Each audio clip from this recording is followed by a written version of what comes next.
We welcome all the delegates, businessmen from all over the world, states of India to vibrant Goa Global Expo and Summit 2019. This is the first very time that zero tolerance to waste is being implemented in this expo.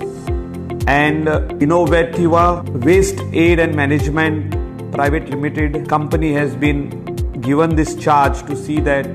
no plastic is being used for this great expo which is being held in Goa. The message from our Honorable Prime Minister, reduce, reuse and recycle, Swachh Bharat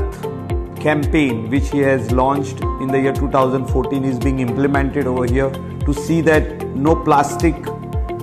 will be used